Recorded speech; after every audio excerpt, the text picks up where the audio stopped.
In this lesson, we will learn about variables. Variables allow a program to store information so it can be used later. When we write programs, we often need to remember values.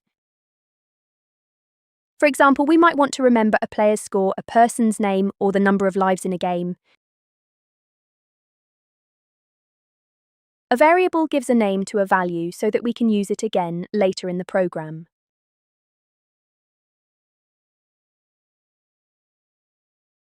Let's begin by creating our first variable. We will create a variable called score.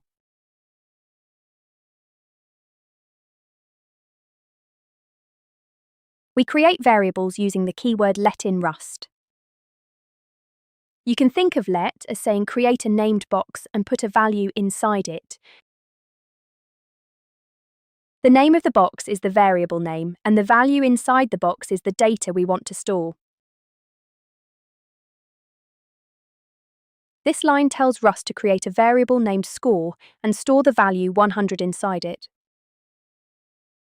Now that the variable exists, we can use it in our program. One common thing we might want to do is print its value.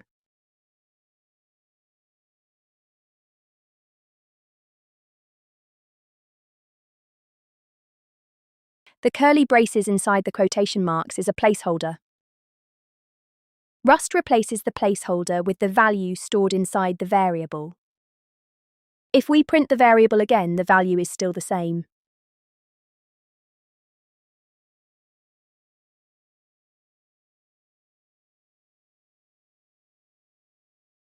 Variables allow us to reuse values throughout our program.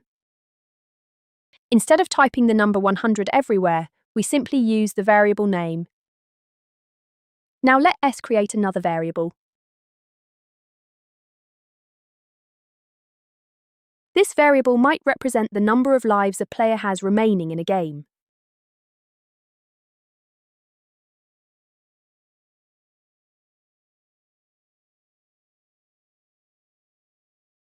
Variables are not limited to numbers. They can also store text values,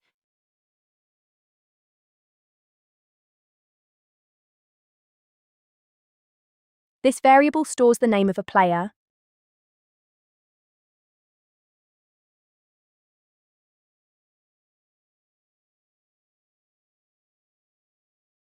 We can combine variables and text to create messages.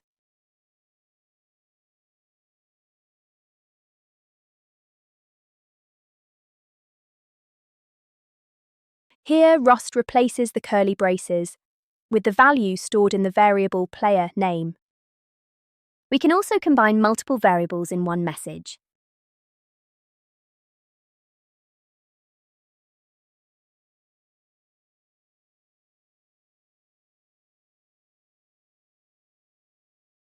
Rust replaces the first curly braces with the player name and the second set of braces with the score.